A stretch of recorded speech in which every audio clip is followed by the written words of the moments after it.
जोशीमठ आपदा को लेकर केंद्र जल्द ही राहत पैकेज का ऐलान कर सकता है। राज्य सरकार ने जोशीमठ आपदा प्रभावितों के पुनर्वास के लिए केंद्र को 2000 करोड़ रुपए का प्रस्ताव भेज दिया है। सचिव मुख्यमंत्री आर मीनाक्षी सुंदरम ने जानकारी दी कि राज्य सरकार ने राहत पैकेज का ये प्रस्ताव पीएमओ को भेजा है। उम्मीद है इस पर जल्द ही मुहर लग जाएगी। जोशीमठ में काम कर रही तमाम साइंटिफिक एजेंसियों की रिपोर्ट का अभी आकलन कर एनडीएमए के द्वारा पीएमओ को भेजी गई है तमाम जानकारी। जो पैकेज को लेकर के जो बिल्डिंग का मुआवजा है ये डिस्ट्रीब्यूशन भी शुरू हो गया है और भारत सरकार को जो पैकेज की डिमांड करनी है वो डिमांड हमारी ऑलरेडी जा चुके हैं। एनडीएमए के लेवल पर वहां के जितने भी स्पेशलिस्ट एजेंसीज ने स्टडी किया था उनकी रिपोर्ट्स को संकलित करते हुए अंतिमीकरण के लिए पीएमओ के पास भेजा हुआ है। स्टेट की जो पैकेज की डिमांड है वो भी पीएमओ के पास भेजा हुआ है। इधर मुख्यमंत्री पुष्कर सिंह धामी आज शाम दिल्ली पहुंचे। सीएम धामी यहां कल होने वाली एनडीएमए की बैठक में हिस्सा लेने वाले हैं। जोशीमठ को लेकर कल एनडीएमए की बैठक होनी है जिसमें मुख्यमंत्री भी शामिल होंगे। कल ही सीएम धामी केंद्रीय ऊर्जा मंत्री आरके सिंह से भी मुलाकात करेंगे। साथ ही कुछ बीजेपी नेता और अन्य केंद्रीय मंत्रियों से भी मुलाकात हो सकती है।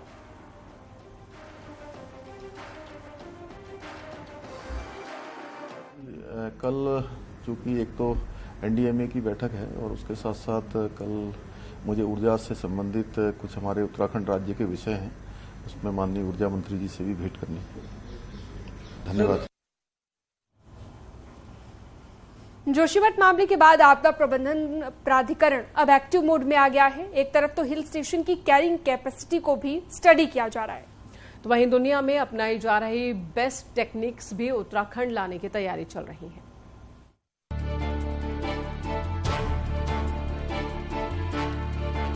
उत्तराखंड में अब डिजास्टर मैनेजमेंट को लेकर मंथन होने लगा है। सरकार चाहती है कि दुनिया में डिजास्टर मैनेजमेंट के क्षेत्र में जो बेस्ट टेक्निक्स हो सकती हैं, उत्तराखंड में भी उसको अपनाया जाना चाहिए। इसके लिए देश दुनिया में बेस्ट टेक्निक दे रही एजेंसियों से संपर्क साधा जा रहा है। डिजास्टर मैनेजमेंट अथॉरिटी 21 और 22 मार्च को एक वर्कशॉप लगाने जा रही है जिसमें इन तमाम एजेंसियों को आमंत्रित किया जा रहा है। वर्तमान में हम जो टेक्नोलॉजी का यूज कर रहे हैं वो सफिशिएंट महसूस नहीं हो रहा है, तो उसको ध्यान में रखते हुए हमने देश विदेश में जितने भी इस तरह के जो टेक्नोलॉजी सपोर्ट या टेक्नोलॉजी प्रोवाइड करते हैं उन सारी संस्थाओं को हम बुला रहे हैं। उसके लिए एक वर्कशॉप का आयोजन कर रहे हैं।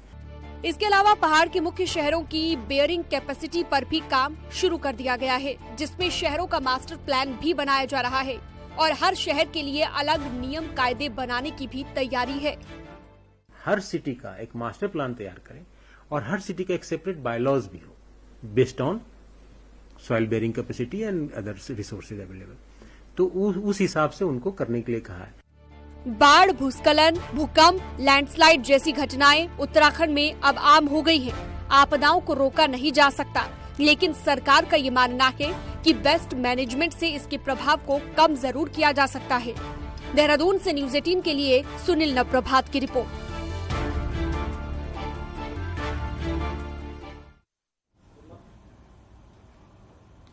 आज हरिद्वार में पुलिस वालों की होली हुई। सभी पुलिस थाने और चौकियों पर पुलिस कर्मचारियों और अधिकारियों ने होली मनाई। एक दूसरे को रंग गुलाल लगाकर डीजे की धुन पर जमकर नाचते गाते नजर आए और एसएसपी अजय सिंह ने जिले भर में कई थानों में पहुंचकर पुलिस वालों को होली की बधाई दी, सभी को रंग लगाया। होली की सुरक्षा के मद्देनजर जिला पुलिस ने 8 मार्च और 9 मार्च 2 दिन तक होली का त्योहार मनाया।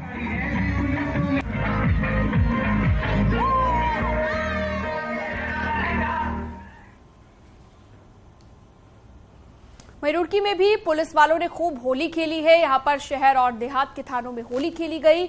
एसएसपी और एसएसपी देहात भी यहां पर थानों में पहुंचे और पुलिसकर्मियों के साथ होली खेलते हुए नजर आए।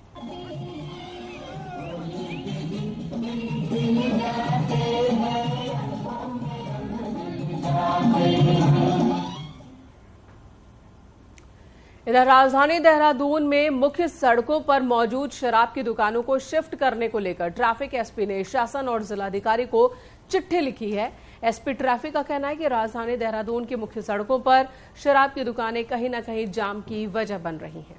और ट्रैफिक पुलिस अभी तक 15 शराब की दुकानें चिन्हित कर चुका है। साथ ही आने वाले वक्त में इन सभी दुकानों को मुख्य मार्ग से दूर रखा जाएगा, जिससे राजधानी की जनता को जाम से काफी हद तक निजात मिलेगी। साथ ही एसपी ट्रैफिक ने शाम को 6 से 8 तक इन दुकानों को बंद करने की भी अनुमति मांगी है। 15 ठेके हैं, वो एकदम मुख्य मार्ग पर है, जिनके दरवाजे मुख्य मार्ग पर खुलते हैं।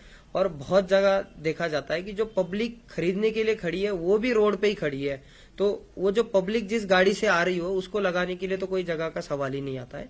तो ऐसे 15 ठेकों को हमने चिन्हित करके हमने जिलाधिकारी महोदय को लिखा है।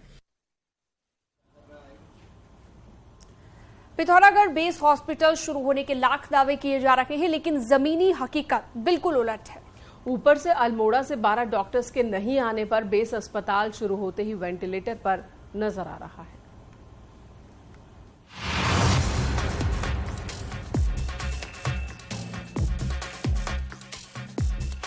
पिथौरागढ़ बेस अस्पताल को शुरू करने की कवायद जोरों पर हुई। हॉस्पिटल को चलाने के लिए कुछ डॉक्टर्स जिले के अन्य अस्पतालों से लाए गए तो दर्जन भर बॉन्डधारी डॉक्टर्स को अल्मोड़ा मेडिकल कॉलेज से ट्रांसफर किया गया, लेकिन बॉन्डधारी डॉक्टर्स के कड़े विरोध के बाद उनका ट्रांसफर रद्द कर दिया गया, जिसके बाद बेस हॉस्पिटल संचालन पर आशंकाओं के बादल गहरा गए हैं। हॉस्पिटल को शुरू करने के लिए जारी उठापटक के बीच विरोधी दल भी सरकार पर हमलावर है। मैं उत्तराखंड सरकार के स्वास्थ्य मंत्री से पूछना चाहता हूं कि जो आपने जिलाधिकारी के समक्ष अपने अधीक्षकों को आदेश दिए थे, उनका क्या अंजाम हुआ है? स्वास्थ्य मंत्री धन सिंह रावत ने अपने पिछले पिथौरागढ़ दौरे में 3 महीने के अंदर अस्पताल शुरू करने का दावा किया था, जिसके बाद अल्मोड़ा और हल्द्वानी से जरूरी सामान भी भेजा गया, लेकिन मंत्री के दावे के 8 महीने बाद भी करोड़ों का सामान सिर्फ सफेद हाथी साबित हो रहा है। हालात ये कि बेस में अब सिर्फ 7 डॉक्टर बचे हैं, जिनमें ज्यादातर जिला अस्पताल से भेजे गए हैं। आउटडोर सर्विसेज शुरू करेंगे, जैसे जैसे हमको स्पेशलिस्ट मिलते चले आएंगे, वैसे वैसे क्वालिटी ऑफ केयर में बढ़ोतरी होगी। हेल्थ डिपार्टमेंट बेस हॉस्पिटल शुरू करने में जुटा तो है, लेकिन एक सच्चाई ये भी है कि यहाँ अभी तक मेडिकल और पैरामेडिकल के पद स्वीकृत नहीं हुए। पद स्वीकृत नहीं होने के कारण अन्य हॉस्पिटल से यहाँ परमानेंट डॉक्टर्स का ट्रांसफर भी संभव नहीं है। ऐसे में सिर्फ जुगाड़ के सहारे कैसे बेस अस्पताल चलेगा, कोई नहीं जानता। न्यूज़ 18 के लिए पिथौरागढ़ से विजयवर्धन उप्रेती की रिपोर्ट।